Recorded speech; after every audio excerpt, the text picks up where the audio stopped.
Good almost afternoon. It is, mid-morning, so we're in August and time's flying, and I haven't been filming very much, and I apologize for that. Coming to you from Growing Monarch Homestead, and we have, I thought I'd show you the incubators in full swing. I got an additional one, and now we're able to do 48 eggs at a time. These particular hatchings will be going for the second pig that we bought. So we have 2 pigs out there I'll take you to show. These will be done, I believe they have another 2 weeks-ish before they hatch out. And then I'll be doing a hatch for us, because we only have 17 on the ground right now, which I'll also show you, that are going to be partly our chicken for us. And we are probably going to take maybe 2 hens from that and put them back in with our laying chickens, just so we have a little more. But I'm gonna go ahead and get all geared up and take you out to tour the rest of the homestead. So we are outside, and there may be another storm rolling in, so this may be a really quick tour. Still working on the drainage problems. We just had another big shower, and I just dug before that with the tractor a deeper, wider trench. Because when we had a whole bunch of rain the other day, it just soaked everything and overflowed. And the amount of rainfall that comes down, you can see where it trails down in. So I made this up a little further away from the house and deeper and wider. It has some tweaking, obviously. I need to come back and the shovel and move some of the parts that are keeping it from rolling down, like over into here.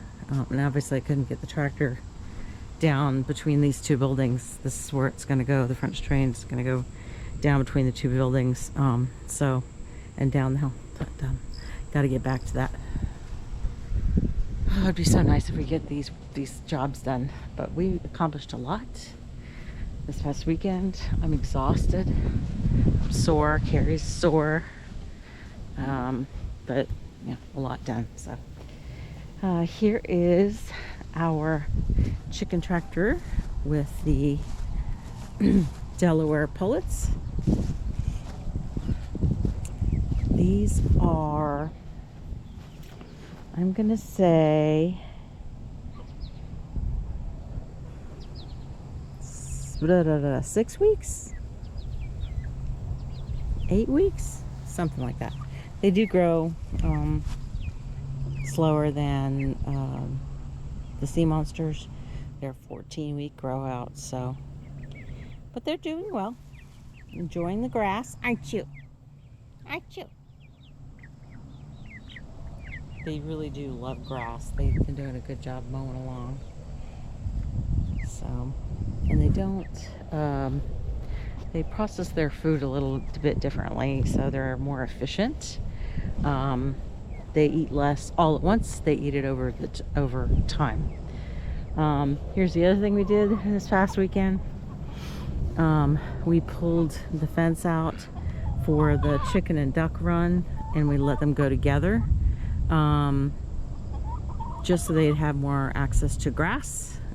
These guys were suffering from mites, and we treated them last night in their areas, fortunately before the rains came, so that had an opportunity to dry, and they were put directly into their coop over there.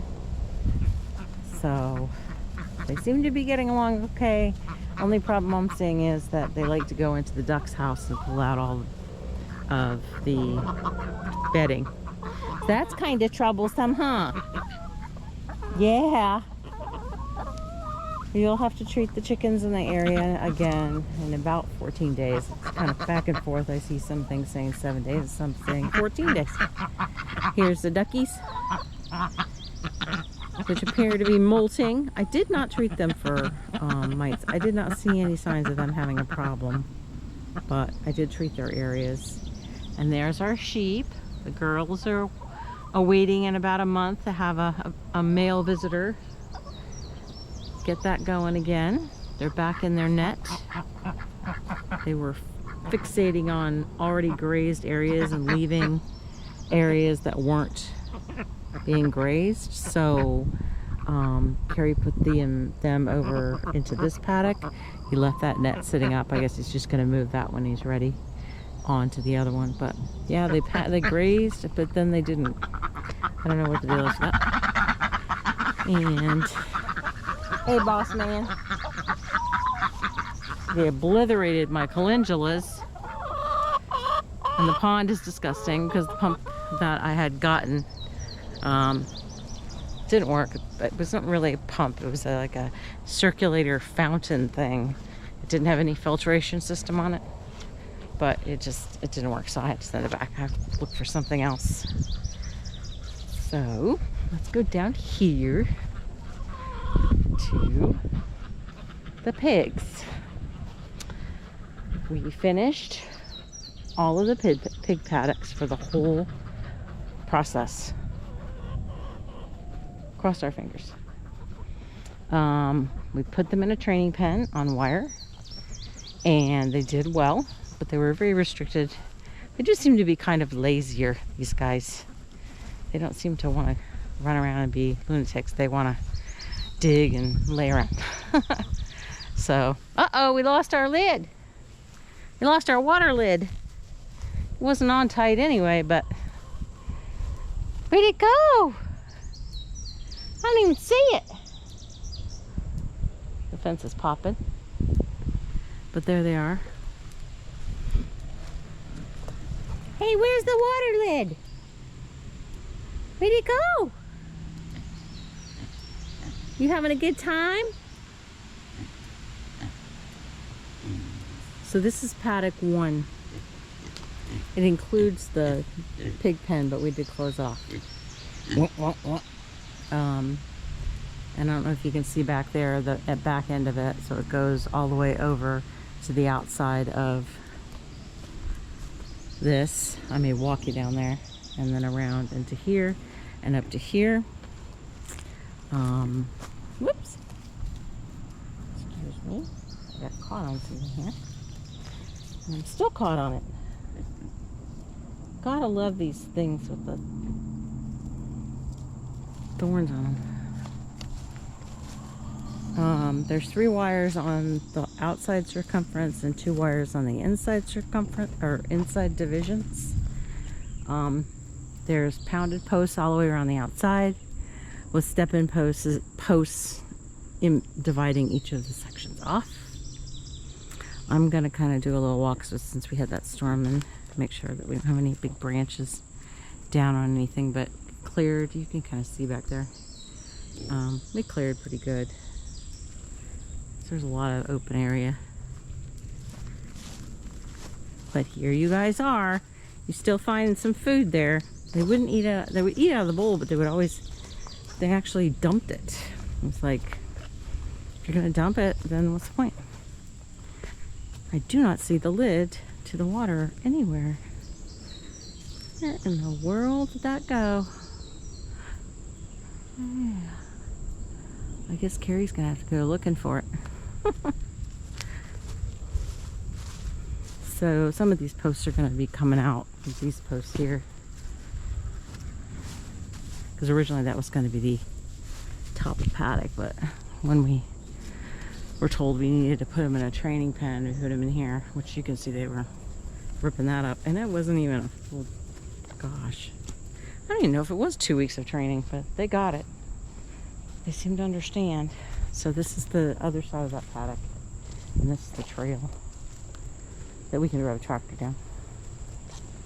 Maybe I'll see the lid to the water at some point. This goes down here. Like this. They have been down here, you can see. Oh yeah, we're gonna get another storm. And then you can walk this. It's pretty clear down through there.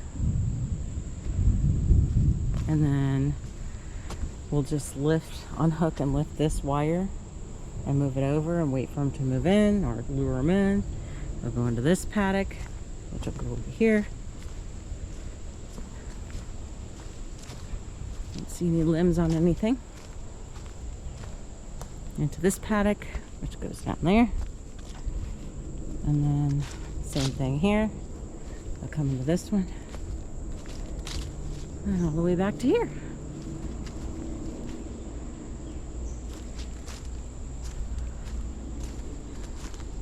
And after they leave this paddock, they will come down here.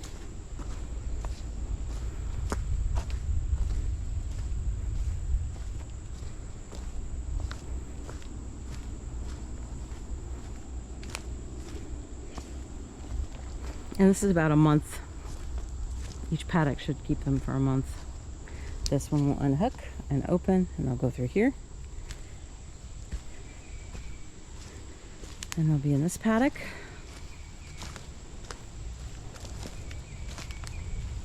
And then we will move from this paddock. I'll step over this wire here because this is the outside on the other trail. We'll open here. And then they'll go into this one. Those are kind of small. I don't like this one because it's really super small, but they'll be pretty big and they'll probably be pretty lazy at that point. This one's an uphill climb. This is the last paddock right here. So they'll unhook there and move up into here. This is very dense, a lot bigger. So some of them we may get a month out of, and that one we probably won't get a whole month out of. So this one may be a little more than a month, but this will be the last one. Which is going to be a challenge, I think, when it comes to processing. But all of the side path is all passable with the tractor, so no matter where he ends up at to haul up, he should be able to get there from here. So that, now that I'm panting like crazy, is that. I'm not sure how the blueberries are coming along. Haven't been over here in a while to look. I'm too busy doing other things. Hey, sheep. Yeah? I think we have decided to not put the ewes on feed before mating. They look like they're in good condition. There's plenty of pasture. Just don't think it's necessary. We're on the move looking for hay, good quality hay for them for the winter months, and just gonna try to not do the grain thing again. But so far I do not see any raspberries. I may have waited too long to come down and look, because I don't see any fruit on any of them. Not a one. I don't think I'm even gonna go any further. So that's about the size of it for our homestead right now. It's warm, it's humid, it's wet. And we're still trying to sell the tiny. Still on the market. We did reduce it, but things being as they are in the world, I guess, hopefully the right person will come along that'll appreciate it. And if not, we have a backup plan. Not the ideal backup plan, but I have a backup plan. Say, hey, girl. Hey, girl. Hey, girl. You still got all that fur. Silly girl. Tried to cut it, but you wouldn't hold still long enough, and my hands give out. Honey, little girl. So they look. I think they look good. If I start giving them grain, they'll just get fat. That's not gonna help. But looking forward to that. Hoping everything goes well with having the ram here for a little bit. So I will be updating you probably when the chicks are hatched. And he's going to do a pickup on that. We're not going to be delivering this time. We picked up our pigs and delivered last time. So, got a girl in the hen box, a hen in the box. Don't I? You pulled some of the straw out of there too, didn't you? You're still looking pretty sketchy there, girl. Yes, you are. All right. We'll talk to you soon. God bless. Have a great day. Bye.